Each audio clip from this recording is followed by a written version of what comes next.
Você mora num país tropical, sol o ano inteiro, carnaval em fevereiro, praia em julho. Agora imagina acordar em 2027 e ver neve em São Paulo. Não aquela nevasca tímida de Curitiba que dura 2 horas e fecha o trânsito da cidade inteira. Neve de verdade, todo dia, por meses. Parece impossível? A última era glacial terminou há apenas 11.700 anos. Na escala do tempo geológico, isso é ontem à tarde. E a ciência confirma. Não é questão de se vai acontecer de novo, é questão de quando. Então vamos investigar o que aconteceria se o quando fosse agora. Se inscreve no canal O Detetive do Desconhecido, ativa o sininho. Essa investigação começa em 2026 e vai muito longe. Vamos começar com uma boa notícia. O Brasil não viraria uma tundra coberta de gelo. Não teria geleiras descendo pela Avenida Paulista. Não precisaria trocar o biquíni pelo casaco de pele ártico. Mas isso não significa que sairíamos ilesos. Longe disso. Uma era glacial não congela o mundo inteiro do mesmo jeito. Ela funciona como um ar-condicionado mal regulado. Coloca frio demais nos extremos e bagunça tudo no meio. Nos primeiros anos, o Brasil sentiria mudanças sutis. As temperaturas médias caindo 3 a 5 graus. Só 3 graus? Isso não é nada. É o que você pensa. Mas 3 graus é a diferença entre café florescendo e café morrendo na geada.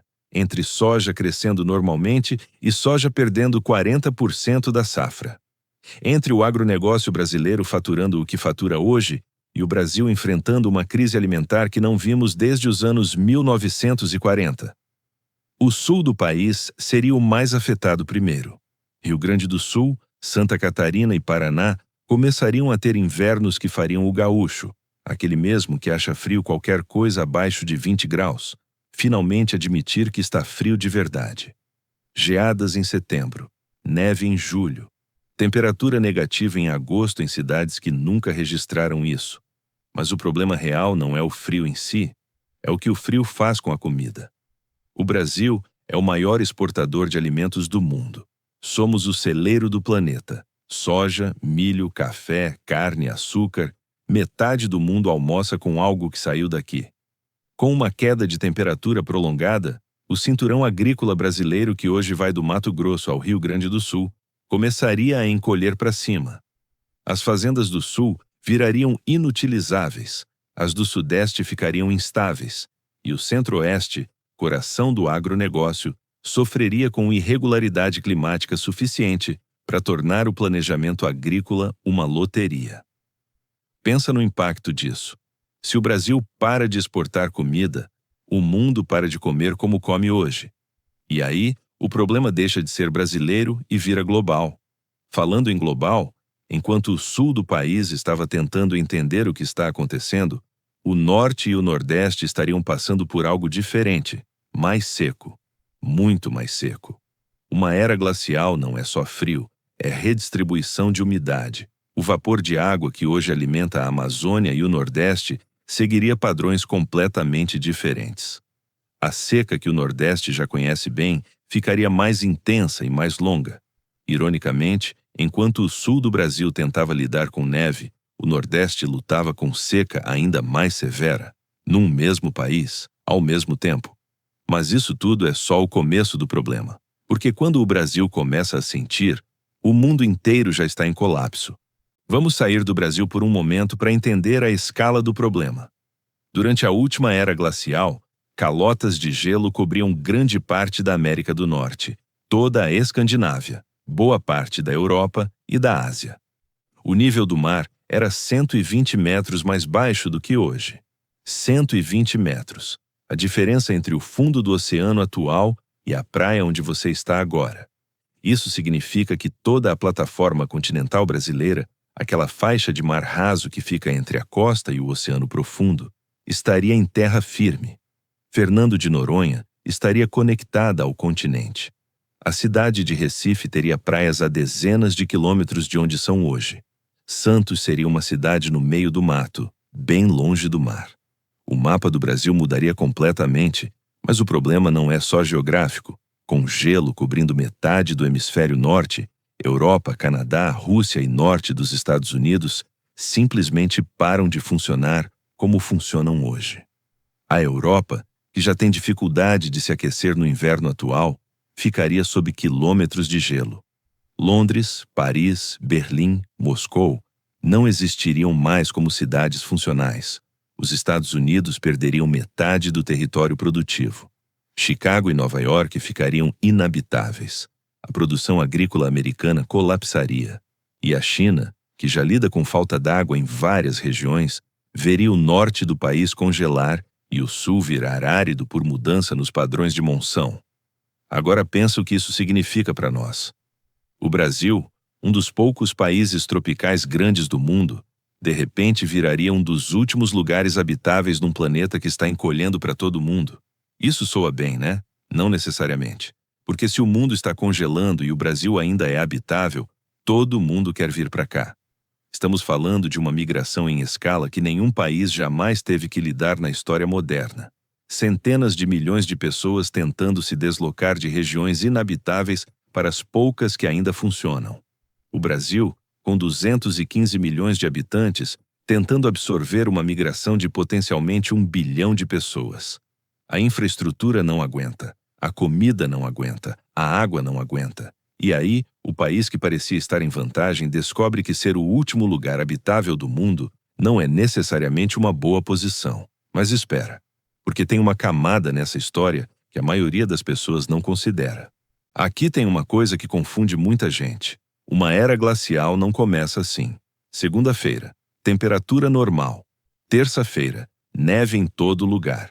Não é assim que funciona. Uma era glacial leva séculos para se instalar completamente. O processo começa com invernos ligeiramente mais longos, verões ligeiramente mais curtos. A neve que caiu no inverno não derrete completamente no verão. No ano seguinte, a neve nova cai em cima da que sobrou.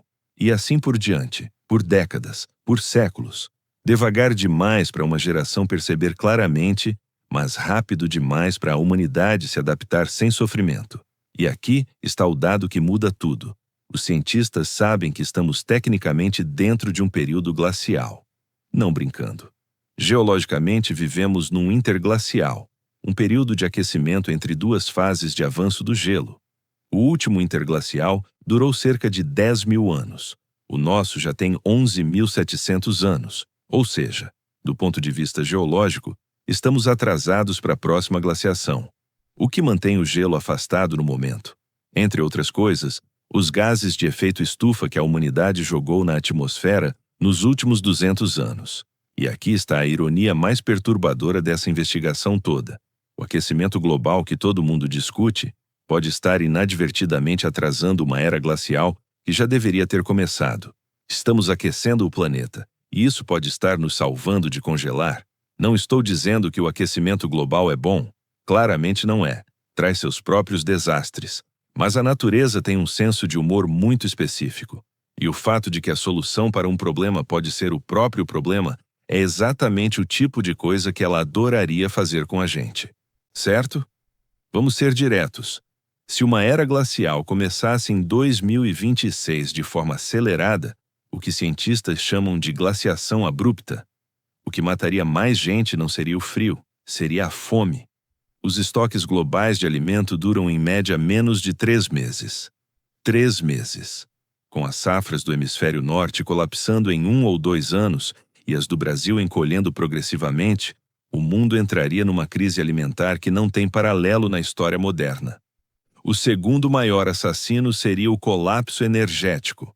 A maioria dos países europeus e norte-americanos depende de infraestrutura que não foi projetada para aguentar temperatura permanentemente negativa. Encanamentos congelam. Redes elétricas colapsam. Aquecimento a gás acaba quando os campos de extração congelam. O terceiro seria o conflito. Quando comida é escassa e território habitável encolhe, guerras por recursos deixam de ser opção e viram inevitabilidade. A história da humanidade inteira foi moldada por migrações causadas por mudança climática.